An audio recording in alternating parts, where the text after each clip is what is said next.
Welcome to the channel. In this episode we will talk about developing a motif into a phrase. We are provided 6 motifs. The first group is to be developed into a melodic phrase, the second group is to be developed into an accompaniment. Let's start with the first group. My goal here is to balance novelty and coherence, and I'm going to do this by using only close variations of the initial motif. What I want to obtain is a well-crafted, interesting phrase where the initially provided motivic material is still recognizable throughout the melody. This is the first motif we have to work with.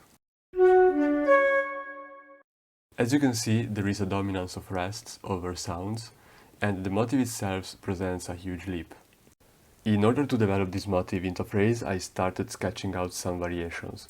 These were rhythmic variations, the addition of ancillary notes, changing the order of the notes of the motif itself, and embellishing the motifs resulting from these variations. One of the challenges for me with this motif was about its rhythmic pattern. After some experimentation, I decided to use only 8 value notes, and I added 2 new patterns. One is a 4-note pattern, the second one is a 2-note pattern. I also reduced the rests between the repetitions of the motif or its variations, and by doing this I try to accelerate the rhythm of the phrase. And this is the resulting phrase.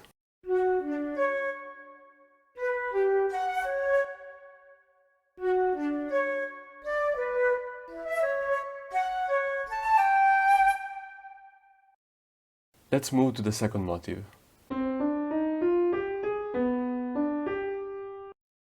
I consider it to be a double motif, where each half can be seen as a variation of the other one, as you can see in this picture.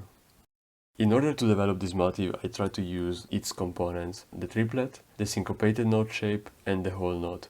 Combining these elements and their inversions, I came up with a number of possible solutions. But if I have to pick only one, it would be this one.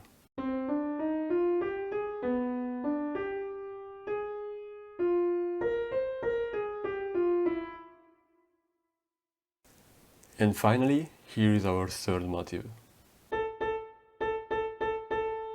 Since this motif is very repetitive and very monotonous, I thought that making any major change would cause fragmentation. Therefore, I simply laid out the rhythmic pattern I was going for, which is essentially repeating the motif shape 3 times. And I made some slight changes to the pitches, introducing some degree of novelty to the resulting phrase. And this is what it sounds like.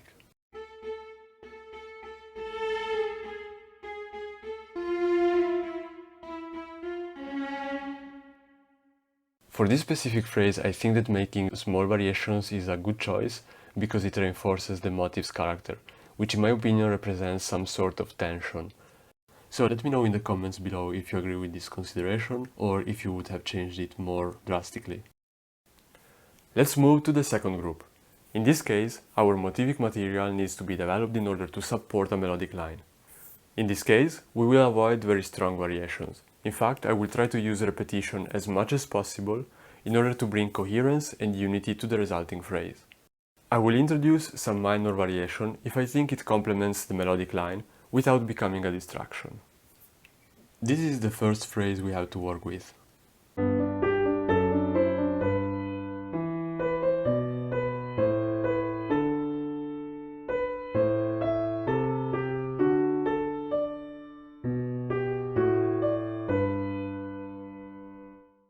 In order to develop the accompaniment, I first tried to figure out which were the chords to go with the melody. Once I defined the harmony for the phrase, I filled out all the measures of the accompaniment, repeating the initial pattern as closely as possible. I decided to make a small variation by adding these 8-note patterns to let the music breathe a little bit and to add some punctuation to the phrase. And I also added some runs that were not part of an arpeggio in order to break the monotony of the accompaniment figures. I tried to make these changes when the melody was already slowing down in order to complement the melody without being a distraction. And this is what it sounds like.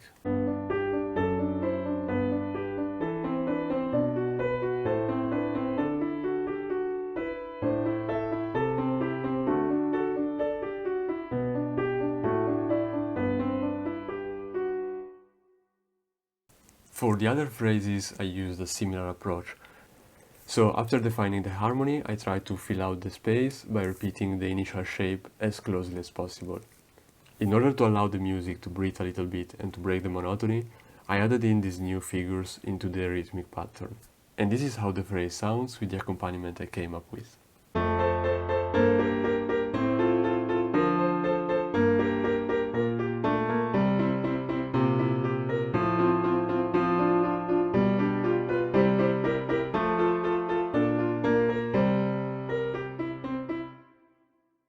And finally, here's our last motive.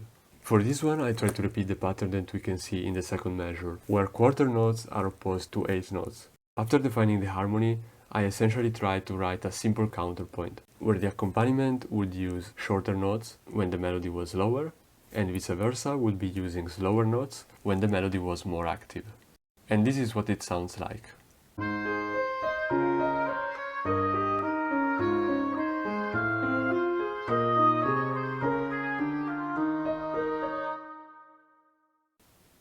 So, what did I learn from this? The first thing is applying a framework to motivic development. So this really brings the idea of composition from being an art inspired by the muses to a craft that can be learned. So applying a number of variations that can be very likely repeated for any given motive, and from these variations obtain new ideas and new developments of various types of phrases is something that I think is really powerful to get unstuck while in the process of composing a bigger piece. The second learning is thinking about the motive not only as part of a melodic line, but also as part of a background element that has the goal of bringing coherence to the piece.